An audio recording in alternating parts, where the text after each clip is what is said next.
Na Bahia existem 500 mil trabalhadores domésticos, 98% são mulheres. E já que o dia hoje é dedicado a elas, a gente decidiu debater a situação das trabalhadoras do lar.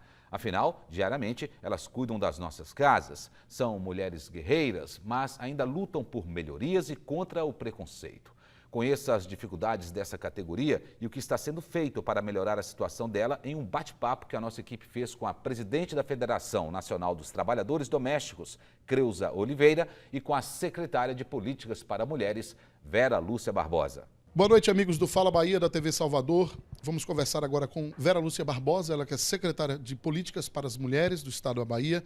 E aqui do meu lado também tem a Creuza Oliveira, que é presidente da FENATRAD, que é a Federação Nacional dos Trabalhadores Domésticos. Numa reunião feita recentemente, finalzinho do mês de fevereiro, início de março, entre essas entidades, foram debatidos vários assuntos, vários temas. Eu vou conversar primeiro com Creuza. Creuza, hoje no Estado da Bahia, quais são assim as principais dificuldades enfrentadas pelas empregadas domésticas? A gente fala empregadas porque 98% dos empregados domésticos hoje no Estado da Bahia é composta por mulheres, não é isso?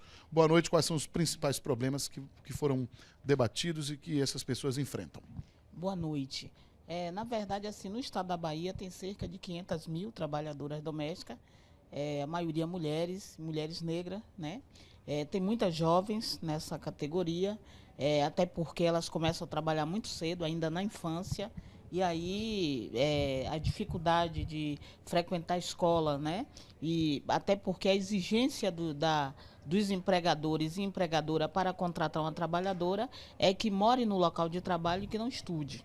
Então, elas estão sempre abrindo mão do estudo para garantir o seu sustento, ou seja, o trabalho, né? Porque são pessoas pobres, né? É uma categoria de pessoas pobres e muitas delas são mães solteiras que têm que manter a família e acaba tendo essa responsabilidade. Então, ainda falta muito essa questão da consciência dela exigir os seus direitos, como a carteira assinada, que apesar da gente ter o direito há mais de 30 anos, do direito da carteira assinada, porque foi em 72, mas ainda falta essa conscientização de exigir os seus direitos já garantidos. Então, essas trabalhadoras, elas são dispersas, porque está cada uma em uma casa, em uma residência, em um apartamento, e isso dificulta até a acessibilidade do sindicato para chegar até essas trabalhadoras para estar falando dos seus direitos e fazendo um trabalho de base.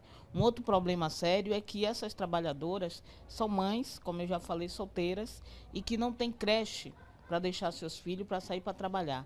Muitas vezes ela sai de casa às 5 horas da manhã e só retorna às 8 da noite. E com quem fica esses filhos? Uma vizinha tomando conta ou olhando, ou então a criança maior tomando conta da menor. Então a gente ainda tem muita dificuldade de estar lutando por essas conquistas, ou seja, por essas políticas públicas, na área da creche, na área da educação, na área de moradia, ainda na questão da saúde. Muitas trabalhadoras morrem com doenças que podiam ser tratáveis, como, por exemplo, o câncer de mama, o câncer de colo do útero, porque se ela deixar o trabalho para ir, faltar um dia o trabalho, para ir fazer um exame ginecológico, ela perde o trabalho, né? Então, é preciso que haja também essa conscientização, tanto de quem emprega, e como delas que estão trabalhando, para que exija e o patrão ou a patroa libere para fazer essas coisas mínimas, que é o tratamento, que é ir ao médico, cuidar da saúde, porque sem saúde não tem quem possa trabalhar bem, né? Então... Muito menos o empregado doméstico, muitas vezes precisa realmente de uma carga horária complicada, às vezes estica até um pouco mais tarde. Em relação a essas dificuldades, Creuza, que você acabou de enumerar aí, que são algumas delas, eu vou falar aqui então agora com Vera Lúcia Barbosa, secretária de Políticas para as Mulheres, o que a secretaria, em que pontos a secretaria pode entrar para minimizar esses problemas. Boa noite, Vera Lúcia. Boa noite a todos. A gente teve já uma conversa aqui bastante boa, né, Creuza?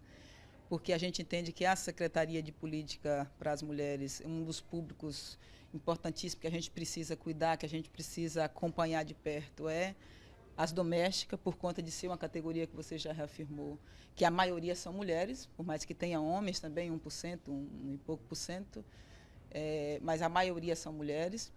E a gente acha que o governo de Estado, através da Secretaria de Política para as Mulheres e outra secretaria como a CETRE, SEDES, enfim, a gente precisa trabalhar. Dos pontos que a gente acha fundamental é essa questão do combate à violência, que é já um grande eixo que a secretaria a gente já desenvolve, por ser a maior parte feminina, então também sofre diversos assédios, diversa violência no seu ambiente de trabalho. Então, a gente precisa trabalhar com a capacitação, com a formação, que essa é uma parte que a nossa secretaria, a gente está, inclusive, trabalhando um programa para ver de que forma é que a gente vai fazer entrar diretamente na vida das trabalhadoras domésticas no que diz respeito à capacitação da prevenção da violência contra as mulheres. E um outro aspecto é nessa questão da criação de equipamentos público, né? Fazer com que as nossas empregadas domésticas tenham acesso aos equipamentos públicos. Já foi dito pela companheira Creuza que as creches, por exemplo, né? Diversos outros equipamentos públicos, que isso é um papel do Estado. E a gente precisa, como é um perfil da nossa secretaria, uma secretaria de articulação, a gente precisa trabalhar com as demais secretarias para a gente ver de que forma é que daqui para frente a gente vai fazer a implementação de diversos equipamentos que beneficiem as trabalhadoras domésticas. Bom, um ponto importante aqui que a Creuza falou conosco aqui e a Vera Lúcia acaba de tocar nesse ponto, é a importância também de uma coisa consensual, de uma compreensão da parte do empregador, do patrão. Na hora de chegar a um ponto em comum com o empregado doméstico, para que ele faça seu acompanhamento na saúde, para que, numa possível gravidez, essa empregada possa fazer os seus exames, fazer o seu pré-natal e ter o seu filho, ter os seus direitos garantidos. Isso tudo, esses todos são pontos importantes que também são debatidos dia a dia e precisa realmente de uma compreensão maior da parte do patrão? Com certeza. O que a nossa secretária, a Lúcia, falou, né? Ela tem toda a razão na questão da violência, né? A questão da Lei Maria da Penha, e que essa trabalhadora doméstica ela fica fragilizada dentro do âmbito doméstico, que é um âmbito privado, né? E sofre vários tipos de violência. A violência física, por parte do patrão e patroa, sofre também a violência, o assédio sexual e o assédio moral, que é o assédio que muitas vezes não é a violência física, mas é verbal ou emocional, né? E no caso acontece muito caso de prender, deter o documento da trabalhadora, dizer que só vai assinar se ela, só vai entregar o documento se ela assinar um documento em branco. Então tem várias situações que isso é a violência, né, doméstica dentro de uma casa. E aí nesse local, nesse ambiente que ela está sozinha, e aí tem o patrão, tem a patroa, tem os filhos, mas claro que ninguém da família vai testemunhar a favor dessa trabalhadora. Então, a gente também, a Secretaria Nacional fez também, na discussão da Lei Maria da Penha, na questão também enfatizou a questão do trabalho doméstico, que dentro da Lei da Maria da Penha também fala da violência doméstica, no caso da agregada. E a agregada quem é? É a trabalhadora doméstica que está dentro dessa casa e que sofre todo esse tipo de violência.